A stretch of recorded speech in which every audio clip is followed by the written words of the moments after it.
What exploded over Russia? Presented by Science at NASA.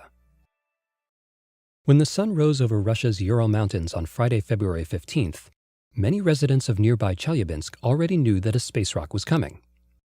Later that day, an asteroid named 2012 DA14 would pass by Earth only 17,200 miles above Indonesia. There was no danger of a collision, NASA assured the public. Maybe that's why, when the morning sky lit up with a second sun and a shockwave shattered windows in hundreds of buildings around Chelyabinsk, only a few people picking themselves off the ground figured it out right away. This was not a crashing plane or a rocket attack. It was a meteor strike, the most powerful since the Tunguska event of 1908, says Bill Cook of NASA's Meteoroid Environment Office. In a 1 in a million coincidence that still has NASA experts shaking their heads, a small asteroid completely unrelated to 2012 DA14 struck Earth only hours before the publicized event. These are rare events, and it is incredible to see them happening on the same day, says Paul Chodas of NASA's Near-Earth Object Program at JPL. Researchers have since pieced together what happened. The most telling information came from a network of infrasound sensors operated by the Comprehensive Test Ban Treaty Organization. Their purpose is to monitor nuclear explosions. Infrasound is a type of very low-frequency sound wave that only elephants, homing pigeons, and a few other animals can hear.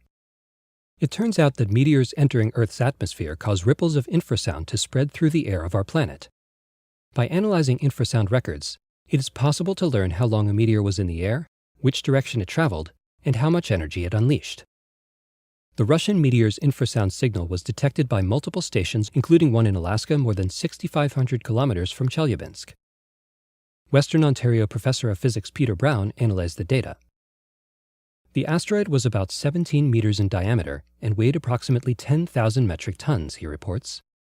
It struck Earth's atmosphere at 40,000 miles per hour and broke apart about 12 to 15 miles above Earth's surface. The energy of the resulting explosion exceeded 470 kilotons of TNT. For comparison, the first atomic bombs produced only 15 to 20 kilotons. Based on the trajectory of the fireball, analysts have also plotted its orbit. It originally came from the asteroid belt, about 2.5 times farther from the Sun than Earth, says Cook. Comparing the orbit of the Russian meteor to that of 2012 DA14, NASA orbit analysts have shown that there is no connection between the two. These are independent objects, Cook says. The fact that they reached Earth on the same day, one just a little closer than the other, appears to be a complete coincidence. Infrasound records confirm that the meteor entered the atmosphere at a shallow angle of about 20 degrees and lasted more than 30 seconds before it exploded. The loud report, which was heard and felt for hundreds of miles, marked the beginning of a scientific scavenger hunt. Thousands of fragments of the meteor are now scattered across the Ural countryside, and a small fraction have already been found.